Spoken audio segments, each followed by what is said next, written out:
Big boss मतलब बेरोजगारों का त्योहार दोबारा लौट आया है और इस बार सबसे खतरनाक बात यह है कि इन डिजिटल भिखारियों को हमसे पैसे चाहिए। जी हाँ, बिग बॉस देखने के लिए आपको सब्सक्रिप्शन लेना पड़ेगा। मतलब तुम सोचो, अंबानी जी को मुझसे पैसा चाहिए। मैंने तो नहीं बोला था अंबानी जी की अपने बेटे की प्री वेडिंग 25 जगह जाके करो। अब मेरा कद्दू दे रहा हूँ 30 रुपए। तो ये पता नेट बैंकिंग या यूपीआई? तुम्हें शर्म है? कुछ शर्म आया है? स्वागतम मित्राणियों। अर्थ किया है बारिश होने वाली है, काले बादल छा गए हैं। बारिश होने वाली है, काले बादल छा गए हैं। पहले बिग बॉस में सेलिब्रिटी आते थे, इस बार सारे छपरी आ गए।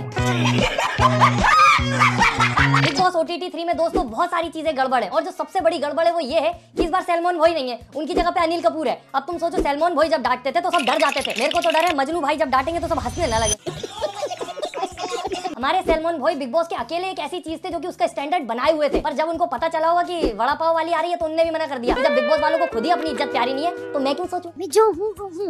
मतलब चंद्रिका को नॉर्मल बैठना पसंद है, वैसे ही वो दिखेगी। चंद्रिका को मेकअप एंड ऑल नहीं पसंद है, वो वैसी दिखेगी। अरे थांबा, ओ घमंडी लालटेन, तू ही है ना चंद्रिका या कोई और है? ऐसी है चंद्रिका, वैसी है चंद्रिका। बेचारी को पूरी दुनिया ने वड़ा पाव करके उसका नाम ही वड़ा पाव रख दिया। खुद का नाम चंद्रिका, उसको खुद ही लेना पड़ता है। और मेकअप के बारे में क्या बोल रही? चंद्रिका को मेकअप एंड ऑल नहीं पसंद है, वो वैसी दिखेगी। अच्छा, फिर ये मुझ पे पुट्टी और डिस्टेम्पर पोत के कौन घूम रहा था? सोचो, किसने सोचा था बच्चे का रोना रोते रोते बिग बॉस में पहुंच जाएगी। हर जगह बच्चे का रोना रोती है, जैसे दुनिया में सिर्फ इसके पास ही बच्चा है। मेरा बच्चा। आप घर में अपने बेटे के लिए जा रही हैं तो क्या? और सोचने की बात है कि जिस बच्चे के लिए ये बिग बॉस में जा रही है, जिस बच्चे के बर्थडे पे इसने भंडारा किया अपने ही बच्चे से दूर रह के। सोचो, बर्थडे के दिन बच्चा बोल रहा मम्मी का वो तेरे नाम का भंडारा कर रही है, और वही बच्चा जब एयरपोर्ट पे गिर गया तो बेचारे को उठाया तक नहीं।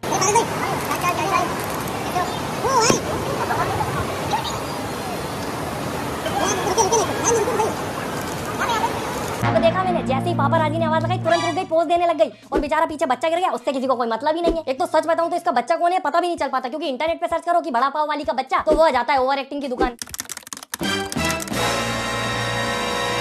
और इतनी बड़ी वाली है जले हुए जीरे से चिपकी हुई चिपकली कि बाहर तो गरीबी का रोना रोती रही, इतनी गरीब हूँ मेरे बेसन का क्या होगा। और जैसे बिग बॉस में गई उन लोगों को अपनी अमीरी दिखा रही है कि शहंशाह तो मैं ही हूँ। इतनी अमीर हो गई कि बिग बॉस के घर में आ गई। अभी 40 कमा रही है, दिन का 40,000, 6 लाख का। यार तो मैं मेहनत कर रही हूँ ना यार। 40,000 दिन का कमाती है और महीने के 12 लाख रुपए होते हैं, और इतने पैसे इसको कम पड़ जाते हैं बच्चा पालने में। हाथी का बच्चा तो नहीं पाल रही बहन, क्योंकि इंसान का बच्चा तो इससे कम में भी पल जाता है। और ऊपर से इसके मुताबिक तो ये बोलती है कि पैसा कम पड़ रहा था बच्चा पालने के लिए, तो बिग बॉस में आना पड़ा। कितना यूज करती है बेचारे बच्चे को। और एक तरफ हमारे डोली चाय वाले भैया है, वो इसीलिए बिग बॉस में नहीं आए क्योंकि उनके मुताबिक वो 45 दिन अपनी मम्मी के बिना नहीं रह सकते, और 45 दिन चाय की टपरी कौन चलाएगा। तो इसलिए तो रिस्पेक्ट है भाई डोली भाई की। डोली भाई ने आज भी अपनी चाय की टपरी को बिग बॉस से ऊपर रखा। और एक तरफ ये थी तुरंत अंदर पहुंच गई, क्योंकि इसको तो वैसे भी प्रैक्टिस है खाने की लड़ाई करने की। खाने के लिए लड़ाई, खाने से रिलेटेड लड़ाई। अंडा क्या दिन भर हमारा बनेगा जो हम 4-4 5 तो फिर मैं भी किसी के लिए करूंगा, किसी के लिए करूंगा, तू मेरे लिए रेस कर, मैं तेरे को अंडा दे दूंगा, तू मुझे। हां ये कर लूंगी, तू मेरे लिए अलग रख दूंगी मैं। हां भाई तू ये कर। और 6 अंडा इज गलत बात हो जाएगी। ये तो मैंने वो तो ऑलरेडी मैंने बोल दिया।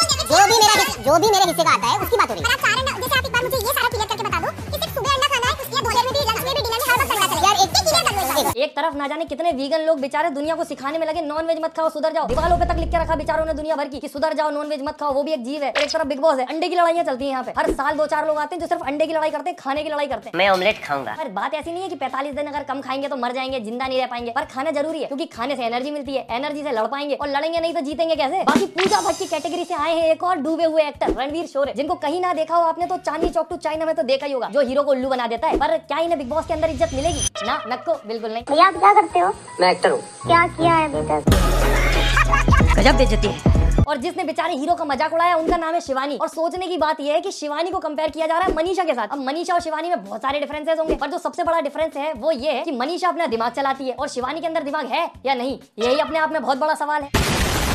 और दूसरी चीज, शिवानी को इंग्लिश बोलने वालों से नफरत है। जो भी इंसान इंग्लिश बोलता है शिवानी उसका मजाक उड़ा देती है। भाई मनीषा को अगर इंग्लिश नहीं आती तो वो खुद का ही मजाक उड़ा के आपको एंटरटेन कर लेती है।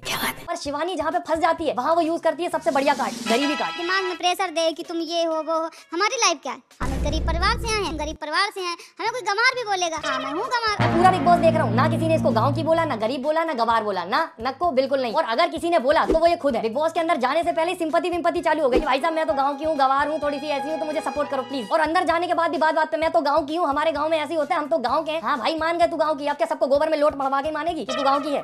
पर ठीक है, बड़ी बात है दोस्तों अपने आप में गाँव से निकल के इतना कुछ अचीव कर लेना। पर वो अचीवमेंट सारी बाहर होंगी, बिग बॉस में जाना कोई अचीवमेंट नहीं है। पर एक तो इतनी रोई है भाई ये घर से निकलने के बाद, 45 दिन के लिए तो बाहर जा रही है, इतना तो बाहर घूमने चल जाते हो तुम लोग।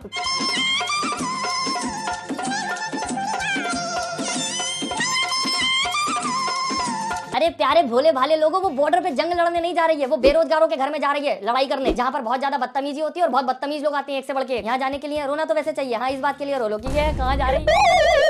बाकी दोस्तों शिवानी को हम अभी से जज नहीं कर सकते, क्या पता ये सब उसकी ओवर एक्टिंग ना हो, उसकी पर्सनालिटी इतनी ज्यादा वाइब्रेंट हो। बिग बॉस में धीरे धीरे पता चल जाएगा। और बिग बॉस वालों को भी ये पता था शिवानी के पास पूरी गांव की ऑडियंस है, क्योंकि उसके ब्लॉग में भी वो पूरा गांव का ही सीन दिखाती है। तो गांव की ऑडियंस कैसे हथियाया जाए, शिवानी को बुला लेते हैं। क्योंकि अब जब से शिवानी बिग बॉस में आई है गांव में वैसा माहौल हो गया जैसे पहले रामायण के टाइम होता था। पूरे गांव वाले बैठ के टीवी पे साथ में रामायण देखते थे, अब साथ में शिवानी को देख रहे हैं बिग बॉस में। बताओ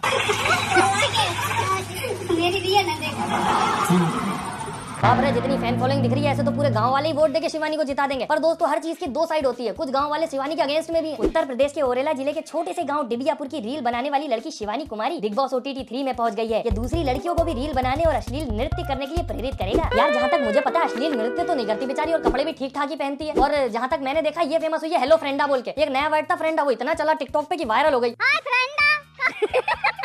और इसको मेरे मम्मी पापा तो तब से देख रहे हैं जब ये टिकटॉक पे थी, उनने मुझे दिखाया था देख हेलो फ्रेंडा बोल रही है। मैंने भी बोला था नाइस।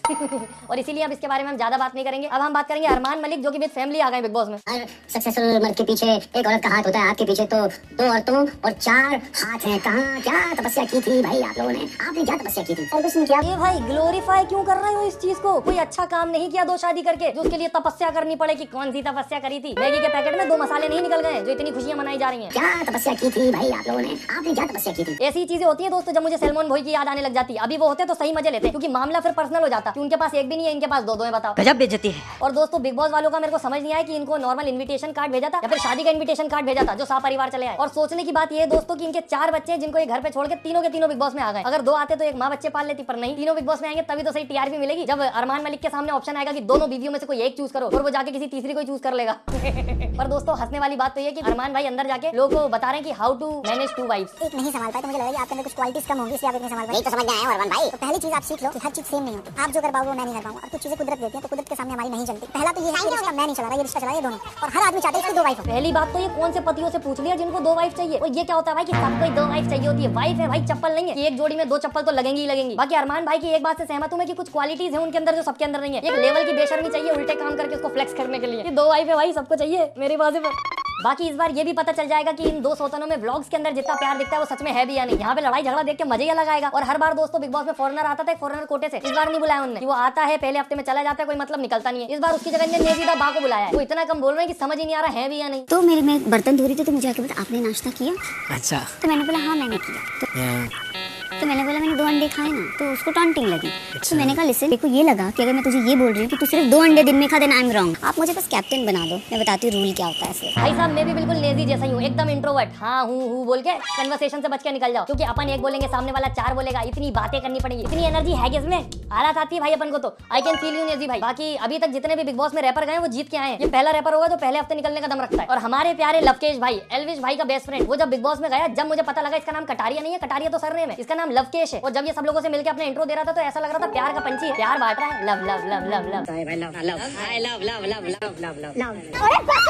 बाकी पहले तो मुझे लग रहा था कि एल्विश यादव के पास जितनी कट्टर ऑडियंस है वो सब कटारियों को सपोर्ट करेंगे, कटारिया इजीली जीत जाएगा। पर अब मुझे थोड़ा सा शक लग रहा है, क्योंकि कटारिया के अगेंस्ट बुगरा इंसान की ऑडियंस है जो कि काफी कट्टर है, मनीषा रानी की ऑडियंस है वो भी काफी कट्टर है, मुनावर फारूकी की ऑडियंस है वो भी बहुत कट्टर है। कटारिया ने अभी तक जितने लोगों से पंगे लिए ना, सबकी ऑडियंस इसके अगेंस्ट है। और मुझे अभी ये वीडियो की रिसर्च करते करते पता लगा कि अरमान मलिक की जो फैमिली व्लॉग्स की ऑडियंस है वो भी बहुत ज्यादा कट्टर है। शिवानी के पास उसकी अलग ऑडियंस है। तो मेरे हिसाब से कटारिया का जीतना थोड़ा मुश्किल हो सकता है। बाकी आप लोग मुझे कमेंट में बताओ कि आपके हिसाब से कौन जीत सकता है। और बाकी कंटेस्टेंट की बात करें तो एक विशाल पांडे जो कि काफी ज्यादा मैच्योर और सेंसिबल इंसान लगा मुझे, क्योंकि उसको स्टेज पे भी कटारिया ने रोस्ट कर दिया था और बिल्कुल ऑफेंड नहीं हुआ, मजाक में ले लिया उसने, क्योंकि उसको भी पता है कि एल्विश यादव की ऑडियंस कटारिया के साथ है। अगर इससे पंगा लूंगा तो मेरे वोट कट जाएंगे। और अंदर भी कटारिया से उसकी अच्छी दोस्ती चल रही है। उसके बाद आती है सना मकबूल। सना मकबूल सुंदरता के नाम पे ऑडियंस ले जाएगी। मेरे को तो पहली ही नजर में ऐसा लग गया था ज्यादा लंबा तो नहीं जाएगी, और ये सुंदरता के नाम पे ऑडियंस ले जाएगी, क्योंकि शुरू से वो जितनी शांत दिख रही है ना, इतनी शांत आगे तक तो नहीं रहेगी। और उसके बाद आती है ये आंटी जी। ये आंटी जी का तो मेरे को अभी भी दिख भी नहीं रही है, वो ये भी जल्दी निकलेंगी, या तो पहले नेजी निकलेगा या तो फिर ये निकलेंगी। और फिर आती है हमारी बड़ा पाव वाली जो कि भले ही लड़ाकू है थोड़ी, पर लंबी रेस की है घोड़ी। टॉप 5 तक तो जाएगी ही जाएगी, देखना। उसके बाद आते हैं जर्नलिस्ट दीपक चौरसिया जो कि काफी ज्यादा एरोगेंट और ईगोइस्टिक से हैं, जरा में ऑफेंड हो जाते हैं। भाई मतलब बंदा इतनी बहकी बातें करता है कि स्टेज पे खड़े होकर वो विशाल पांडे से बोल रहा है कि ऑडियंस को कुछ बोल के जल्दी से इन्फ्लुएंस कर दो। ऐसे थोड़ी इन्फ्लुएंस होता है, कोई रैंडम इंसान को खड़े होकर एकदम से इन्फ्लुएंस थोड़ी कर देगा कोई। ऊपर से वो फैशन इन्फ्लुएंसर है, वो कपड़े पहन के दिखाता है कि कैसे कपड़े में आप अच्छे लग सकते हैं, और उसके हाइट हेल्थ के जो लोग हैं वो इन्फ्लुएंस होंगे। हर कोई को हर कैसे इन्फ्लुएंस कर दो। एक तो यूट्यूबरों से बड़े खिलपते हैं भाई ये लोग, टीवी वाले और जर्नलिस्ट वगैरह यूट्यूबर हैं